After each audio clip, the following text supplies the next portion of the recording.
Tol, napakaraming tao ngayon. Oo, ang daming tao ngayon. Nakita mo, ha? Oo.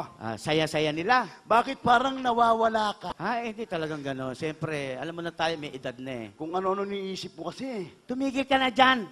Bumati muna tayo. O sige, pakilala mo ko ng maganda sa kanilang lahat. Mga kaibigan, bago po lahat, ay nais ko munang ipakilala sa inyo ang aming pong sarili. Opo, Kami po ang tinaguriang Asados Duo. dalawa po kami. Sa maniwala at kisa hindi, sa totoong buhay po, kami po ang magkapatid na asado. Teka muna, bakit mo nawawala ka hindi? Paano bulugan ng mukha mo? Ako medyo habaan, baka hindi sila maniwala. Oo nga, ano. Sige, tuloy mo. Siya po ang bunso kong kapatid. Bunso nga po ako sa aming magkakapatid. Pogi rin naman. Thank you. Kitang-kitang ebidensya. Salamat. Siya na lang po ang hindi tinatamaan ng foot and mouth disease. Visit ka sa baboy yun eh. Sa baboy ba yan? Parang sinabi mong pangit ako, hindi pa ako diretsahin. Akala ko sa tao eh. Bakit?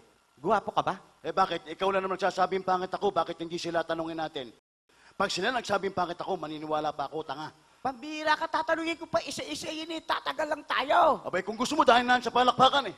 Dadaanin sa palakpakan. Ang mga bisita natin ngayong gabi, mga malilinaw mata niyan, mga totoong tao yan, buwisit.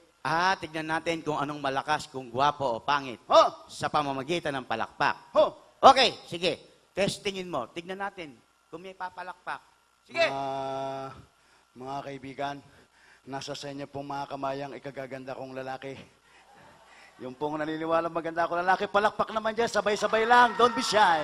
Thank you!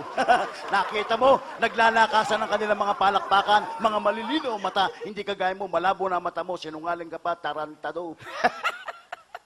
Maraming salamat, mga bulag. Mga bulag. Bakit mo nasabing bulag? Kaya niya ako, guwapo. Hindi ka kinilabutan sa sinasabi mo. Bakit? Tignan mo nga yung mukha mo. Budburana na asukal, mukha ka na simada. Ang kapal na mukha nito, guwapo. Tignan mo, mukha kang puwersado. Bakit mo nasabing persado? Di ba ikaw ang bunso natin magkakapatid? Ho! Kasalukuyan, ginagawa ka ng tatay, ayaw ng nanay. Anong ginawa ng tatay? Pinwersa nanay. Ayan, lumabas. Puwersado! Visit ka. Pero pakinggan mo. Tignan ko kung may papalakpak sa'yo. Tignan mo ang lakang palakpak. Walang papalakpak. Marami akong kakampi rito. Mga kaibigan, yung pong nagsasabing mukha siyang baboy, pumalakpak kayo ng malakas. Huwag kayong matakot. Hiramin mo kung saan ako papalakpak na sinisigaw pa. Yung kakampi ko yan eh. Tinangan naman ko sa'yo, mukha ka rin baboy ah.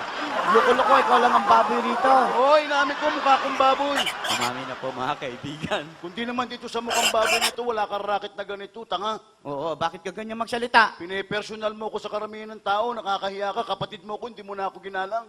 Binibiro ka lang ah. Yan ang hirap sa'yo, makapagpatawa ka lang sa kanila, maski nalokohin mo kapatid mo. Tinan mo. Anong palagay mo sa akin? Walang puso't damdamin na marunong masaktan? Anong malay ko nasasaktan ng baboy? Kanina ka pa ah! Binibiro ka lang eh. Para bang pinangangaralan mo pa ako ah? Di kita pinangangaralan, nangangatwiran lang ako sa'yo. Nangangatwiran.